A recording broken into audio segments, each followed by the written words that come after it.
Start here in the NFL, where Micah Parsons is still without a contract extension. Time is running short for a deal to get done before the start of the season, and there remains no contact between the Cowboys and their defensive star. But while Jerry Jones refuses to talk to Micah's camp, he continues to speak to the press. Stephen A., yesterday you sat down for a one-on-one with Jerry that will be released in full on your show later today, and we have a sneak peek of that interview. Let's take a listen. There's right now about 3 entities involved in the Micah Parsons deal that really count, and that's not to dismiss everything about the organization and the Cowboys. What are the 3 entities? Micah, me, sitting out there, and about a mile back is that agent. These are the 2 to get it done. Always has. And these are the 2 that be sitting there working it out when it hits the fan, when it's not between the lines on that contract. That's why I'm going to do it. Micah's got agent. Yeah, David Mulligetta to be exact. And that agent is within a phone call of talking about any detail that was there and was available with any detail that was there. We have agreed on how long this is going to be, and we've agreed on the amount of guarantees it's going to be. You and Micah. The package is the biggest ever paid a non-quarterback. That's where we are. Right. That's where we are. Jerry. But because a third party, rather than me and Micah, has got to come in. Why? Because he's got to get his fingerprint on it? Come on, Jerry. Come on, please. He's got to get his fingerprint on it. You're not talking to the owner of the Dallas Cowboys. You're talking to the general manager of the Cowboys. And so all these teams, owners, may not be involved. But in this case, I am the general manager. My job is to do the contract. My job is to sit down. What is at issue here, Stephen? What's at issue is not whether I should be negotiating the contract. The issue is who I negotiated with. We negotiate, we go back and forth, we come through, we go the next day, we negotiate, get it all done. I get a call. I don't want you to call me anymore. Micah, don't call me anymore. He said so that we to haven't you? called. Micah Parsons said to you, I don't want you to call me anymore. Don't call me anymore. Don't call me anymore. After calling you, that's correct. And igniting a negotiation, he turns around and exchanging numbers and negotiating. Don't call me anymore. And then he called you back and said, don't call. I don't want you to call me anymore. The agent calls. He says, we need to start a negotiation with Micah.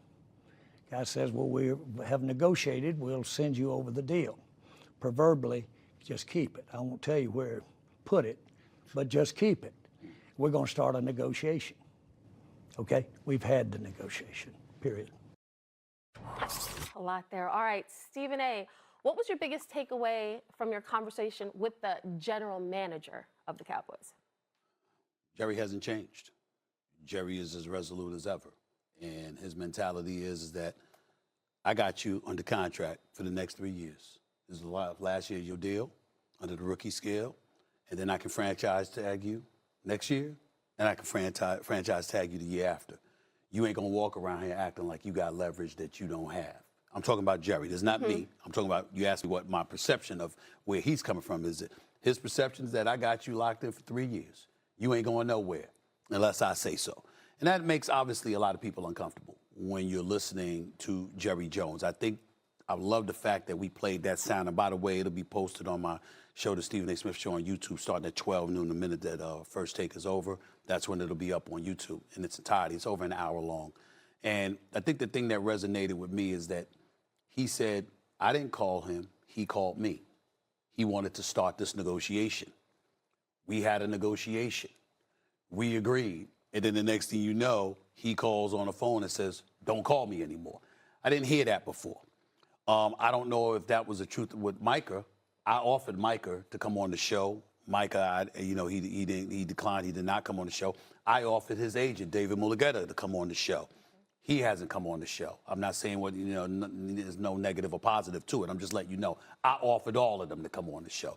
Jerry Jones didn't hesitate, and that's his position. And so, for me, it's at a standstill right now. I ultimately believe they will reach an accord because I think that Micah, I think he's going to get his money. I think that Jerry is being as stubborn as he always has been. It's counterproductive as he always has been when it comes to signing contracts a little bit later than they should have been signed because you're compromising your cap. But the biggest reason I feel that way is because he is stubborn. He is unapologetic about it. He swears he's changed and modified himself to some degree. I don't believe that. I told him, I haven't seen any evidence of that, Jerry. Okay? But that's where he's coming from, and that's what it is. Well, Stephen A., this is why typically general managers and agents negotiate these contracts and not owners and players, because the owner and the player both have a vested interest. And when it comes to the business of football, they're too close to it. So having a third party that is somewhat removed from it in terms of what it means matters when it comes to getting these deals across the goal line. Now, as far as why Jerry is taking this tack with Micah, I think a part of it is the showmanship. A part of it is the soap opera and being able to maintain the business model of the Dallas Cowboys being the story in the NFL 365. Jerry Jones likened it to playing on Broadway, being a part of the Dallas Cowboys. But I do think there is an agenda that Jerry has, and it has nothing to do with football.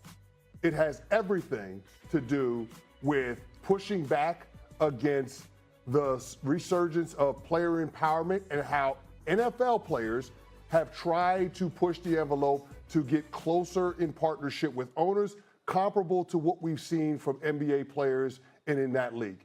And Jerry Jones, God bless him for doing all of these interviews. The one great thing that happens when you talk a lot is eventually you're going to tell on yourself. And in his interview that he did with Michael Irvin on the podcast yesterday, Jerry said something that was very telling about how he views the situation, not only with Micah, but with David Mulligetta and with the NFL business model as a whole. And he said, and I quote, "At some point, someone has to have say over the other," end quote. This is about Jerry Jones asserting his position as the owner and as the tone setter for the National Football League. And it's not only with Micah Parsons in this negotiation for his football team, but it's also with David Mulligetta, his agent, who just so happens to be the man that negotiated the Deshaun Watson contract that every owner in the NFL ridiculed Jimmy Haslam for doling out. They do not want this to be what the NBA has turned into. They want to maintain this power imbalance that they have with the NFL players currently. Well, can I just say, every owner wants to establish, or a GM wants to establish its team first, right? So what did you think about Jerry's stance and what CC and Steven said? I have to start with this. Move over Frost Nixon, because I'd like an hour-long, 2-hour-long movie on that interview. I thought that was fantastic. I need more. I need more, and at 12 noon, I'll get to that. Now, more coming. That aside, I think you make an excellent point, because the way he does business, it's not a surprise that there is a run of championships and then a stoppage of championships. And right in that spot is where the salary cap and the collective bargaining agreement and everything changed. Back in the day, the power dynamic, owner over player, forceful, that worked a little bit more. But that dynamic has shifted. Players have gotten smarter. The salary cap, agents, everything that has taken place has shifted that dynamic. Players realize they are a business, they are a brand. They hire a team around them to handle things that they are not fully versed on because they're playing football or they're playing basketball. I'll give Jerry a little bit of credit here because it is crafty. I mean, this is a negotiation. You're trying to separate the player from his agent. If you get the agent out of the equation, you might be able to swing the balance of power in your favor. You might be able to save a little bit of money. The problem with that move is once you get outed like he has been now you have to figure out what the next step is because you've escalated in the conflict. And if the other side doesn't take that kindly, which they're not, now we start to get to a point where, not exactly Cuban Missile Crisis, but... Nobody's wrong here, but the power dynamic element that you brought up needs to be addressed with the seriousness that it deserves. Because on one hand, particularly in this day and age, it would offend most people. In the case of Jerry Jones, understand it's a little twist that he threw into the mix. And I don't know if this is true or not because, again, I haven't spoken to Micah Parsons about it. But Jerry Jones said, A, he called me. B, he wanted to negotiate on his own behalf. And then when we did it, he called me back and said, don't call me no more. And when he said it, if you were sitting in front of him like I was, it was this body language that said, who the hell does he think he's dealing with? Do you not know who the hell I am? I'm Jerry Jones. That's entirely different than Dak. That's entirely different than the CeeDee Lamb. That's entirely different than Ezekiel Elliott or Zach Martin or others from, in terms of the contract negotiations. It's personal to some degree, whether he's willing to admit it or not, because of what he has articulated in terms of how the contract negotiations transpire. Because naturally, you know me, I was like, come on, Jerry. You know what I'm saying? And they cut it off or whatever, but you'll see it on my show. But I'm like, come on, Jerry. The brother, 25 years old. He's a puppy, and this is not to disrespect or act like Micah Parsons is not smart and brilliant and all that. But he's 25. He's a 25-year-old football player. Your organization is worth $12.8 billion. Mm-hmm. You are worth over $16 billion. You've been negotiating a decade plus before this kid was born. What are you talking about? Why? That man called me and then told me don't call him. After we did all of this. Now I got a problem with that.